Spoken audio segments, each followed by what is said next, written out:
GoForThe2.com went to the Week 7 predictions for the college football season. What can you say about week number 6? But it's just an amazing weekend of college football, and week number 7 is shaping up to be a great week as well. Let's get right into the predictions. Oregon travels to UCLA to take on the Bruins. Both of these teams lost last week and face a must-win scenario if they're to make it to the 14 playoff at the end of the year. When you look at Marcus Mariota and the Oregon Ducks, he was sacked 5 times in that 31-24 loss to Arizona. Wildcats were very aggressive on the defensive front, got a lot of pressure on Mariota, forced him into making quick reads. Now they travel to UCLA. Brett Hundley and the crew could not get it done. They had 2 opportunities to kick a game-winning field goal against Utah, but dropped a 30-28 loss last week at home to the Utes.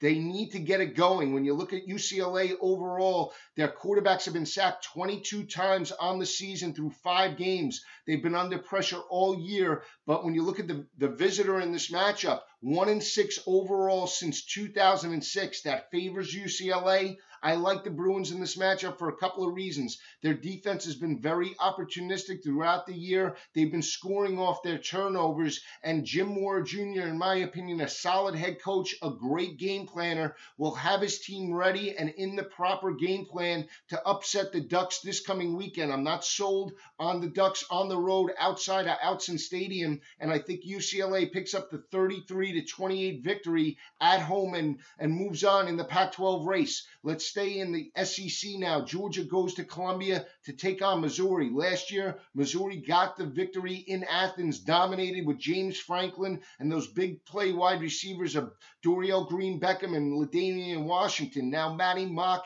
and the crew have had an extra week to prepare. But when you look at their rushing defense, they're surrendering 148 rushing yards per game. They're very solid in pass rush, very quick off the edge, but they're going to be facing a very heavy offensive line in Georgia. Georgia's averaging 288 rushing yards per game. Todd Gurley, Nick Chubb, and the emergence now of Malcolm Mitchell, who came back last week, only had 1 reception for 11 yards, will aid the wide receiver core, and I think that'll help out Hudson Mason, and I think Georgia picks up a convincing victory on the road in Columbia, Missouri, calling for a 41-28 victory by Georgia. Let's stay in the SEC.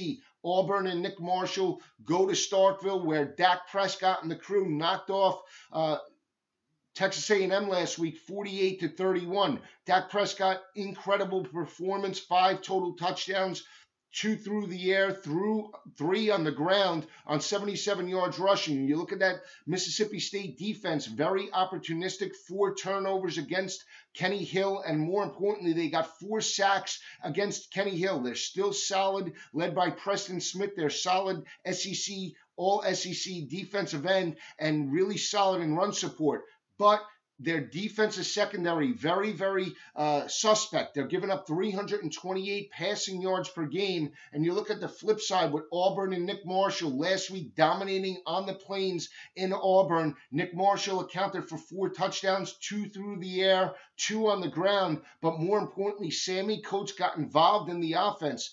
4 receptions, 144 yards. Look for Coates and Williams to stretch that Bulldog secondary, and I'm calling for Auburn to roll in this matchup. It's short-lived in Starkville. They had a very impressive win against Texas A&M, but I like Auburn in this game. When you look at the statistics, since 2009, Auburn is 4-1 over Mississippi State with an average margin of victory of 9.7 points per game. So that favors the Tigers as well. And I think they are the best team in the country after Oklahoma got knocked off last week. Let's talk about one more game.